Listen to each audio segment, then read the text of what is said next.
Hi, this is John Solari, the Method Actor Speaks, and I welcome you to the show. And today we have an actress. Now your name is... I'm gonna dispute with Wikipedia. I'm so angry at those people.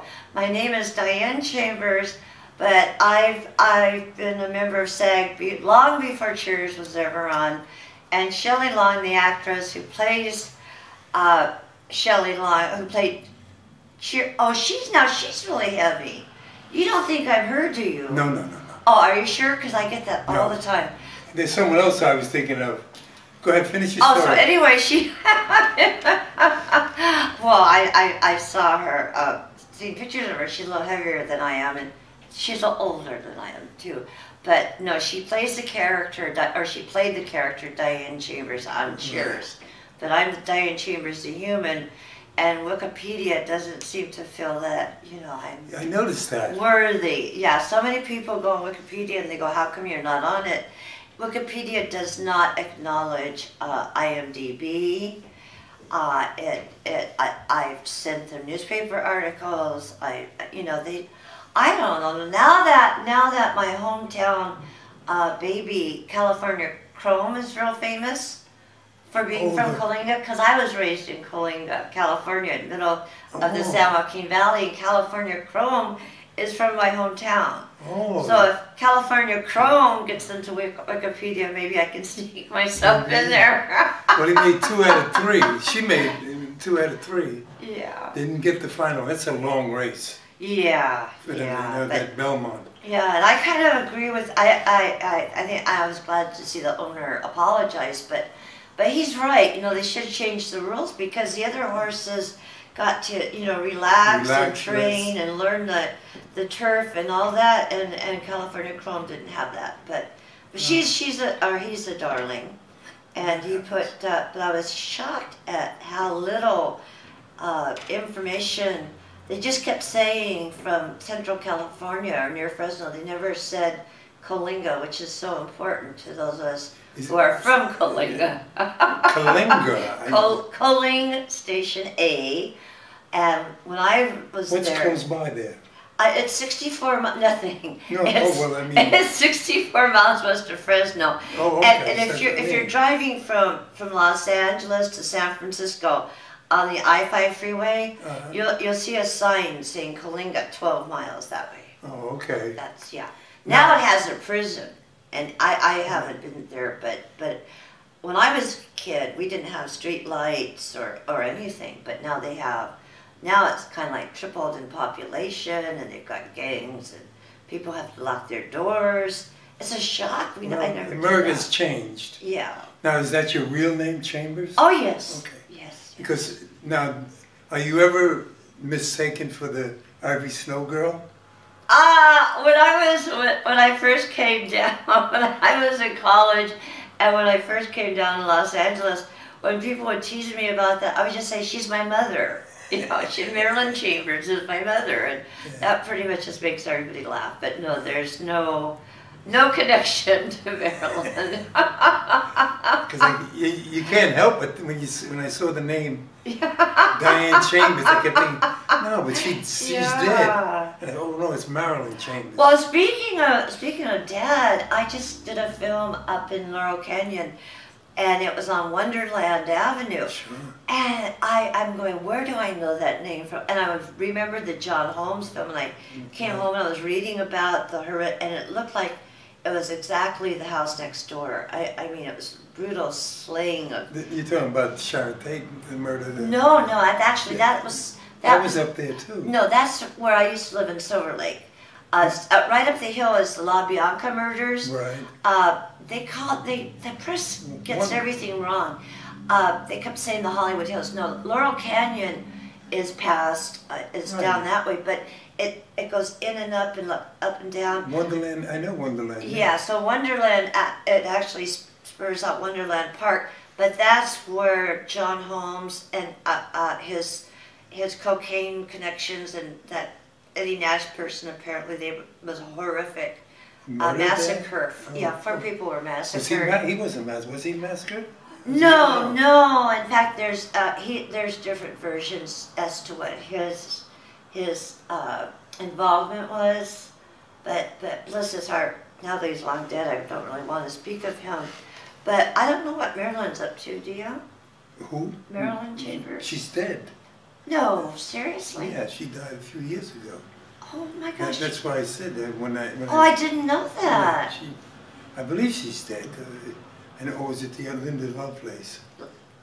You know, Deep Throat. Right. Behind the Green Door was Marilyn Chambers. Yeah, well, they were both iconics because they were the ones that at the same time. Where couples actually would go and they actually had a plot line and women had real breasts and they actually had jokes and you know it was actually, it kind of put it into the mainstream of society.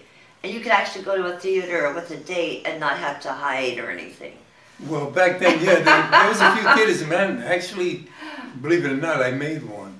Oh, you're kidding? You made a porno film? In 1977. Oh, what did you do? Were you an actor? Yeah, I was an actor. Oh my gosh, you're kidding. Yeah.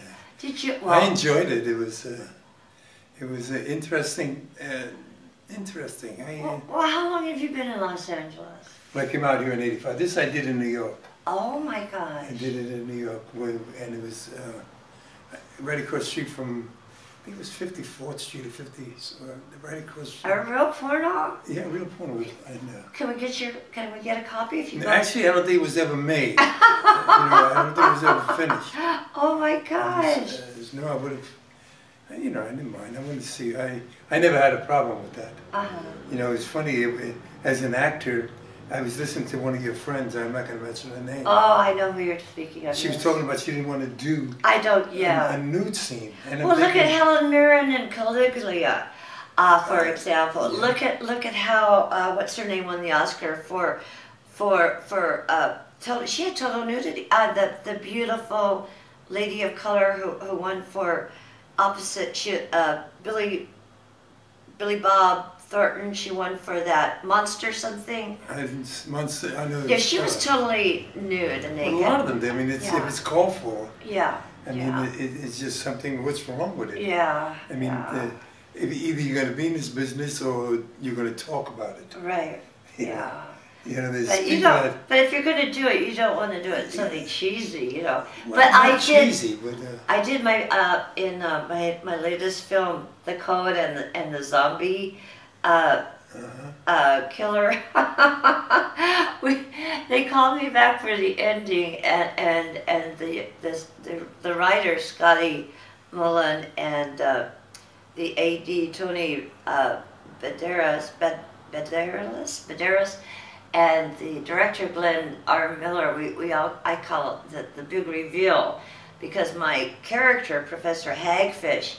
Hagfish? Yes, she's everybody in the whole film is gorgeous, and you know, beautiful young girls in bikinis and guys, and there's a couple of topless scenes, but Hagfish comes back as I don't want to ruin the ending. Just look for the big reveal, folks. I think that says it all. The big reveal. If you get my drift. So it's a comedy. Well, for my part it was. Oh, you can't take it seriously. It's like Sharknado. If you take it seriously, it takes all the fun out of it. Is it union film, or is this one of those non-union films? For Hagfish, it was actually made. It was made by Asylum. It's strictly for DVD. Straight to DVD. Yeah, and Sharknado now is SAG ultra low budget. But those films are killing me. They're killing us. They're killing everybody because there's no money. $99. I mean, $100 a day. Plus, they take out taxes. Plus, you have to pay your dues. It's like you know, it's less than almost minimum wage. You can't make a living anymore. Not in that and doing that. No, and my residuals. I was shocked. My residuals. Sharknado has played all over the world, and I played a frumpy older character lady, which is usually the parts I get, the fun ones. You know, SAG ultra low budget, and it's played everywhere, tons and tons of time. And I thought, oh my gosh, I couldn't wait for my residual check. After a year, my residual check was $115. Yeah. Can you? I mean, right, I believe it. I thought it was going to be like, wow, you know, something. 20, 30 years ago, it would have been. Yeah, yeah. But they've given so much away. And the SAG's little budget was meant for documentaries, student films, things of that nature. It wasn't intended for a lot of these major studios that just simply change their names. And they do it as a DBA. Yeah, right. They do it as doing business as. Well, as we're talking here right now, yeah. They're in negotiations, and hopefully, I was at a lot of the board meetings, and did you know Joseph Ruskin? I'm very bad with names, you know. Oh, he died last year, but he was very involved with the union and he was a character actor, wonderful. I mean, if I see him, I probably know him, but I mean, if I don't see him now. But, yeah, I'm a delegate. I ran for the board, but I never got it because I was against the merger. But I will be running again next year. You know, they were talking about merging back in 1974, and I'm sorry, SAG, forgive me for being upset, but now they've been talking and wanting that merger for years and years and years. Now that they've done it, you can't get your address corrected. It's like they send you from one department to another department to another. It's like they haven't even gotten the contracts together. They were not prepared. They rushed it through. They said. Yeah, they were not prepared at all, and it's just a big giant mess as far as if you're an actor goes. Well, yeah, and if you noted, they rushed it through, and it was the first time that I remember on the vote that your name wasn't on the back of the ballot. Really, I didn't notice that. So that there was no way of verifying who voted. Well, but they've been trying for years and years to get enough votes. It was done under the table. Let's face it. Yeah. I'll call it like it is. They just knew they were going to pass it. They did away with you looking into it, and they passed it. Yeah. And they'll never get the pension because they can't because of federal law. Oh yeah, that's what's holding everything up. And yeah, I have a dear character actor friend who's like $2,000 away from a life pension. And he can't seem to get it, it's just, and he's older than I am, which is pretty old. Well, let's get back to you as a, where did you start acting? Why did you become an actor? I just love it. I love the theater and being other people. Where did you train? I went to college at California State University at Fresno, for which I'm very thankful. My parents were getting a divorce at the time. And my dad was a big SC man. And at different times I had dated, around that same time, I had dated a guy who was a theater major at UCLA. And I dated another guy who was a theater major at SC. And neither one of them ever set foot on an actual stage production in front of an audience. All they did, they got their degrees, but they sat there, listened to lectures, took tests. Maybe they did some improv, scene work or study group in their classes, but neither of them actually got on the boards. That was saved for the master students and the doctorates. And so, but at Fresno State, I was doing main stage productions. I mean, and it was wonderful. It was just terrific. You don't get that experience. With these, and so many people just think, oh, you have to have a degree from Harvard, or no, that you don't get experience. I mean, how can you? And I've known so many actors that have degrees that don't even know what stage left and stage right mean. College it's totally different than really getting out there and doing the work. But that's what I loved about Fresno State. It was small, and you could do that, plus the community theater there was wonderful. Well, what kind of techniques did they use in school? Oh, well, they would your standard... Stanislavski method? Well, I read about Stanislavski, but what turned you on? What did you... The only thing I realized after years of trying to figure out how to act is to don't act, and basically just learn from your life. Life is the best teacher of anything, and just put yourself in that position. I don't think one has to go out and be a real prostitute to understand that you've been in dire straits at some time, and maybe you can imagine what she's gone through, or you've known somebody who have. But the older you get, and the more horrific things that happen to you, you can use those as a tool to just put yourself in that character and make it real. Don't don't go hum in a corner and don't stop. I want to know my motivation. You don't need that. Just do it and just make it real and have fun. The bottom line is, if you're having a good time, even if it's a gut-wrenching role, even if you're crying your eyes out, if you're up there and you're in this like zone, I don't know how to explain it, but you're just feeling it and it's so real to you, it'll be real to the audience. I was going to say that if you believe it, I'll believe it. Yeah, exactly. You have to do that. If I was the character, how would I play it? Exactly. That's all it is. Really, you're right. Yeah. I'm a member of the Actors Studio. Yeah. Oh, I know. Yeah. I was going to ask you. You talk about that. You just brought up something interesting about being a prostitution, playing a prostitution, and I was thinking, now what would you use? I thought to myself, now would you use something like, did you ever go to bed with somebody you really didn't want to go to bed with, but you went to bed with? No. No? No, I should have though. I should have, if I would have, if I had to do it over again, would I do it over again? Those scruples would go out the window. No, I really haven't. No, I just think I guess what I'm trying to... What would you use?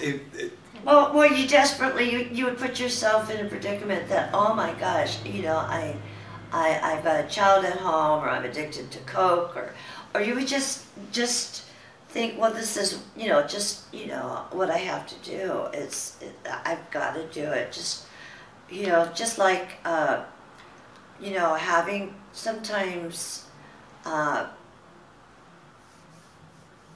sometimes you just have to have a day job. Some people choose, topless dancing or prostitution, but it boils down to most people in this world, you have to go to work every single day, and most people hate it, but you can make the most of it, whatever it is. But when you get to be my age and you're lucky enough to have some kind of income, so you can do this full time, it's not a stretch to just imagine what these, I love like Investigation Discovery and Snapped and these stories, all those real life stories about how girls run away and they get put into the sex traffic and the pimps and the horrible things that happen. I mean, it's not a stretch to understand what they must be going through. I think anybody with a sense of empathy or feeling can just imagine how horrific that must be. Your self-esteem, I mean. Well, how would you relate to it instead of what you're saying is you can understand their feeling, but how would you relate it to you? Well, I would just go, oh my gosh, I got to do this because this guy is going to beat the heck out of me if I don't. I have to do it. What are my parents going to think? What if I get AIDS? What if some guy puts a gun to my head? What am I going to do? But I have no choice because I've got to make X number of dollars a day, and if I don't, I'm going to end up with a broken job. That's something like that. Yeah, that makes sense to me. Something. Now, I think it's. I don't think anybody enjoys being. Well, some ladies do. I guess. Yeah. I think if you're the madam, it's legal, like in Germany or some places in Nevada, like the certain of those houses when they're governed and the girls are the bunny ranch they call it. Yes, exactly, and the girls have their checkups and birth control is used and they're clean and they make sure there's no. Certain things, precautions are taken. I'm sure you can make a lot of money. I was in Tokyo back in 1978. There were prostitutes there from all over the world, and I knew a couple of girls. I was a quote entertainer only,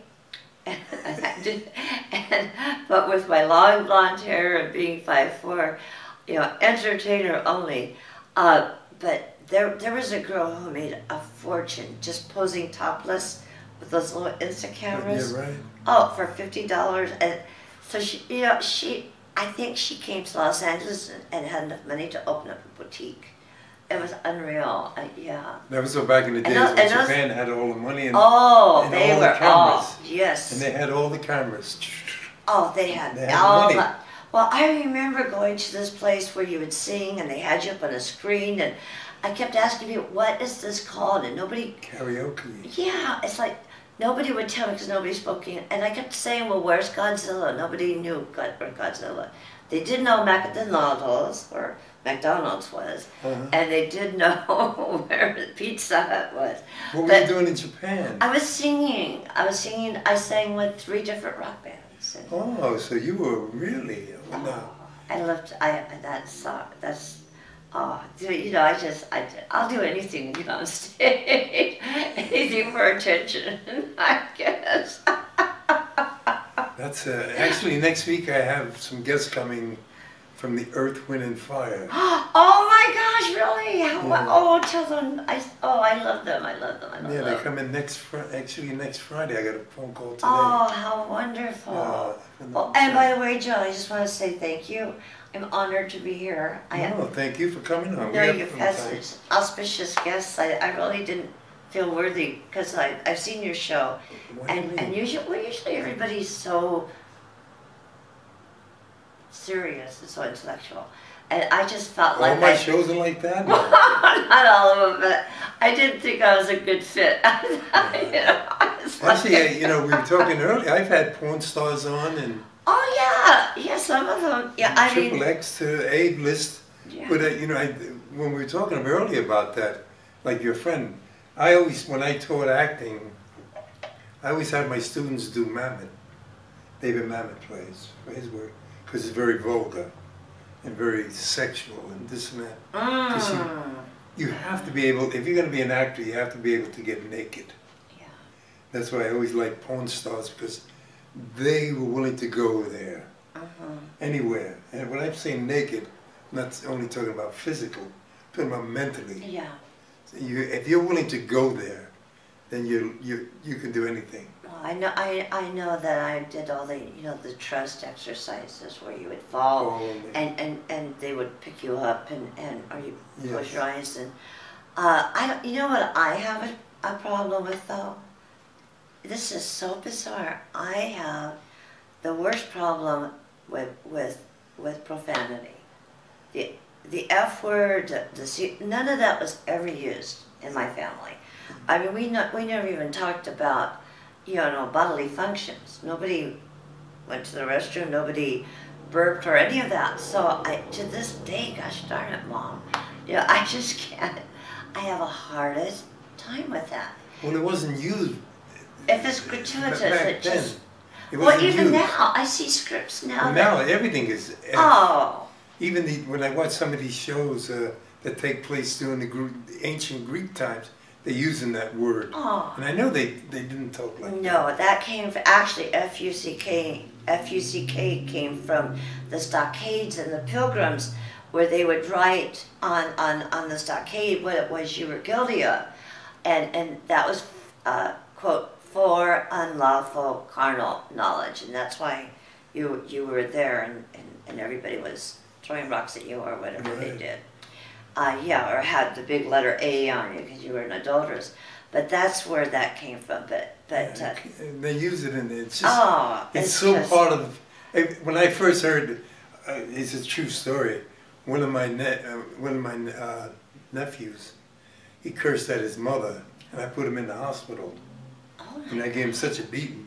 Wow! This is back, never. Yeah. And when I heard him curse at his mother, now today, I mean, they sit there and they use the word further. So I understand what you're saying. Yeah. If I watch these, sometimes if I'm depressed, I'll watch Steve Wilkos and Maury Povich and those shows, and I just think to myself, oh God, please let them be actors. I mean, it's so scary. Their mothers and husbands and wives and teenagers, and it's like, the language. I mean, it's like those people are out there and they're voting and they're replicating themselves. I just, oh, please let them It's be just a actors. new era that you have to accept. I mean, it's there. And I wouldn't dream of talking back to my parents. I would not be here. No, none of us are our age. Yeah. You know, I'm older than you, but it's something that's not. You know, I wasn't brought up that way. Yeah. But So today I still have a people problem with that.